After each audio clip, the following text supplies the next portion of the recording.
आज हम hyper acidity को डिस्कस करते हैं, जो कि मेडिकल टर्म्स में जिसको हाइपरक्लोरहाइड्रिया कहा जाता है। उर्दू में इसको तेज़ाबियत कह सकते हैं, मैदे की तेज़ाबियत। तो हाइड्रोक्लोरहाइड्रिया वो कंडीशन है कि जिसमें आपका स्टमक ज़्यादा एसिड बनाना शुरू कर देता है, जो कि उसके नॉर्मल एसिड बनाने से मिकदार में ज़्यादा होता है। इसकी वजह से फिर स्टमक की जो लाइनिंग है उसकी इरिटेशन शुरू हो जाती है, और फिर गर्ड की कंडीशन डेवलप हो जाती है, जिसमें फिर रिफ्लक्स इसोफेजाइटिस भी हो जाता है। हाइपर एसिडिटी की अगर कॉजेज़ को अगर हम देखें, तो आपकी डाइट अगर पुअर है, अगर आप स्पाइसी, ऑयली और फ्राइड फूड ज़्यादा इस्तेमाल करते हैं, तो इसके चांसेस ज़्यादा होते हैं। इरेगुलर मील्स लेने से, कि कभी आपके अगर मील को स्किप कर देने की आदत है, तो मील स्किप कर देना, पेट खाली रखना, फास्टिंग में रहना, ये भी उसकी एक रीज़न होती है। उसके बाद फिर स्ट्रेस और एंग्जाइटी है। जितनी ज़्यादा स्ट्रेस होगी, उतनी ज़्यादा एसिड प्रोड्यूस होगा, और जितना ज़्यादा एसिड प्रोड्यूस होगा, वो तेज़ाबियत बढ़ती चली जाएगी। हरी, वरी और करी, ये 3 चीज़ें जो हैं वो आपकी हाइपर एसिडिटी का कॉज़ बनती हैं। हेलिकोबैक्टर पाइलोरी इन्फेक्शन भी अगर डेवलप हो जाए, तब भी हाइपर एसिडिटी होना शुरू हो जाती है। अल्कोहल और कैफ़ीन कंज़म्पशन से भी होता है, ये भी एक उसकी कॉज़ है। अगर ज़्यादा स्मोकिंग करता है पेशेंट, तो भी हाइपर एसिडिटी के चांसेस होते हैं। एक्सेसिव टी का लेना, या कैफ़ीन का लेना, या कॉफ़ी का लेना, ये भी एक सबब बनता है। अगर पेशेंट पेन किलर का ज़्यादा इस्तेमाल करता है, उसमें चाहे NSAIDs हैं, non steroidal anti inflammatory drugs हैं, अम, तो भी जो है वो चांसेस होते हैं कि एसिडिटी ज़्यादा होना शुरू हो जाए। अगर लेट नाइट ईटिंग की हैबिट है, और लेट नाइट ईटिंग की रूटीन है, तो भी इसके चांसेस होते हैं। और जिन लोगों को खाना खाने के बाद लेट जाने की आदत होती है, उनमें भी चांसेस होते हैं कि हाइपर एसिडिटी डेवलप हो जाए। हाइपर एसिडिटी की अगर सिम्टम्स को देखा जाए, तो बर्निंग सेंसेशन होती है स्टमक में, पिट ऑफ स्टमक में बर्निंग सेंसेशन होती है। इंसान तेज़ाबियत की वजह से बहुत ज़्यादा जलन महसूस करता है मैदे के मुंह के ऊपर, और ऊपर, और मैदे वाले ऊपर के हिस्से में महसूस करता है। और उसको जो है सावर बेल्चिंग होना शुरू शुरू हो जाती है, बिटर बेल्चिंग होना शुरू हो जाती है। उसको जो खट्टे डकार हैं वो आना शुरू हो जाते हैं। फिर उसका पेट जो है वो ब्लोटेड रहता है, हैवीनेस उसको फील होती है खाना खाने के बाद।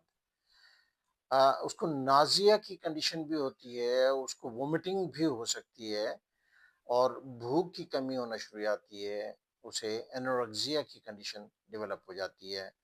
उसके मैदे के खराब होने की वजह से उसके मुंह में अल्सर्स भी डेवलप होना शुरू हो जाते हैं, छाले बनना शुरू हो जाते हैं, और बदबूदार सांस, बैड ब्रेथ जो है वो डेवलप हो जाती है। उसके साथ चूंकि मैदा खराब होता है, तो फिर सर का दर्द भी होना शुरू हो जाता है। उस पेशेंट में इरिटेबिलिटी डेवलप हो जाती है। अगर क्रॉनिक केसेस में देखा जाए, और अगर हाइपर एसिडिटी को और तेजाबियत को छोड़ के रखा जाए, तो फिर यही चीज़ अल्सर में डेवलप हो जाती है।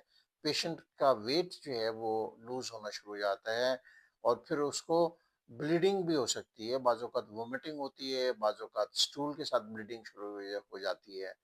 तो ऐसी सूरत में ये चीज़ें डेवलप हो सकती हैं।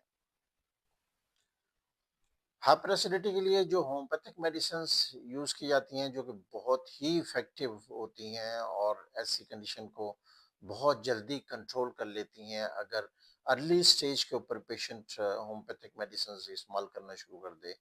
उनमें नक्स वोमेका यूज़ करते हैं।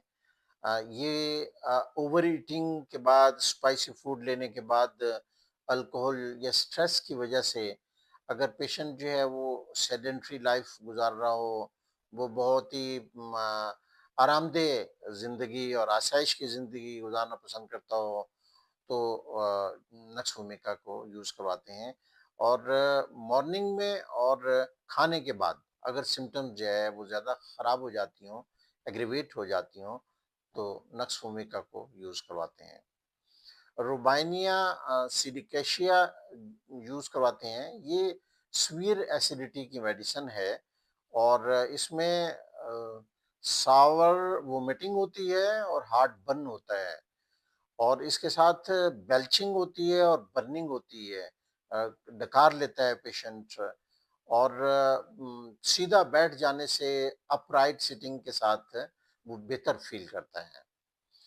कार्बोविच को यूज़ करवाते हैं। कार्बोविच ब्लोटिंग में, फ्लैचुलेंस में और बेल्चिंग में एक बेस्ट रेमेडी है और स्टमक हेवी फ़ील होने लगता है पेशेंट को और वो पसंद करता है कि उसे अ, ठंडी हवा लगे, उसको फैनिंग हो उसकी तरफ और वो पेशेंट ऑक्सीजन की कमी महसूस करता है, तो ऐसे पेशेंट में कार्बोविच को अक्सर यूज़ करवाते हैं।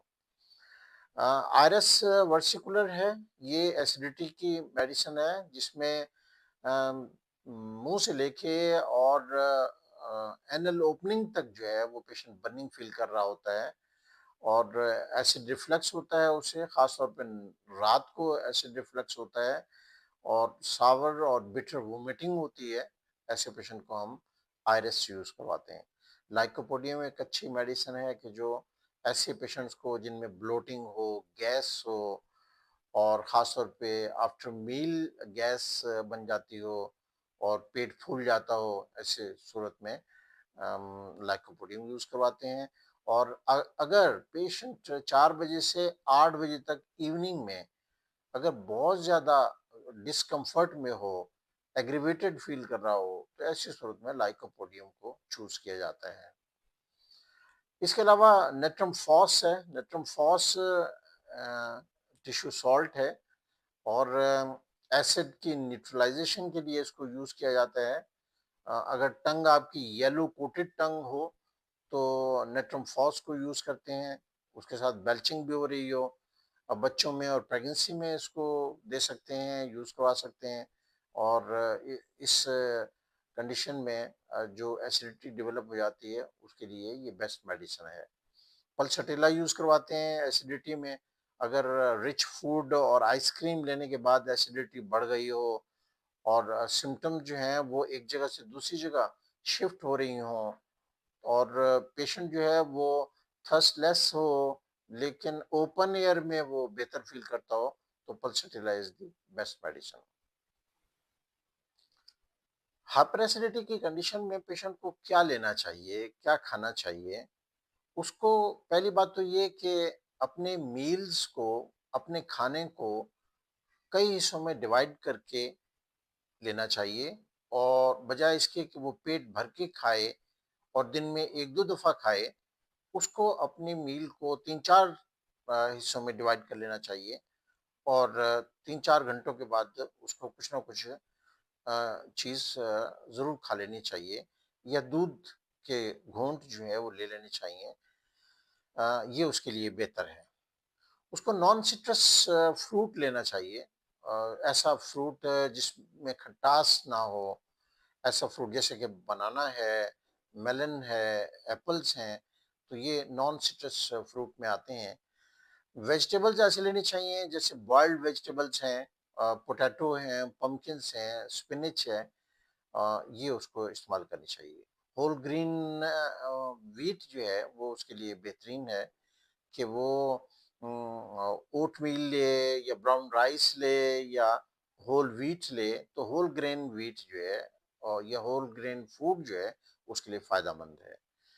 लो फैट टीज़ जो हैं वो उसे लेनी चाहिए और चाय का बार-बार इस्तेमाल उसके लिए ठीक नहीं है। लेकिन वो चाय जिसमें कि सौंफ होता है, फेनल होता है, जिंजर होता है और कैमोमाइल होता है, वो ले सकता है। और वार्म वाटर उसको स्पेशली सुबह के टाइम पे ज़रूर लेना चाहिए, ये उसके लिए फ़ायदेमंद है। जो चीज़ें अवॉइड करनी चाहिए, उसमें स्पाइसी फूड है, ऑयली फूड है, फ्राइड फूड है, इसको उसको अवॉइड करना चाहिए। सिट्रस फूड को अवॉइड करना चाहिए, जैसे ऑरेंजेस हैं, जैसे लेमन है, टोमेटोज़ हैं, इनको जो है वो अवॉइड करना चाहिए। कार्बोनेटेड ड्रिंक्स उसके लिए ठीक नहीं है, कॉफ़ी उसके लिए ठीक नहीं है, रिपीटेड चाय उसके लिए ठीक नहीं है। चॉकलेट, मिंट और अल्कोहल उसे अवॉइड करना चाहिए।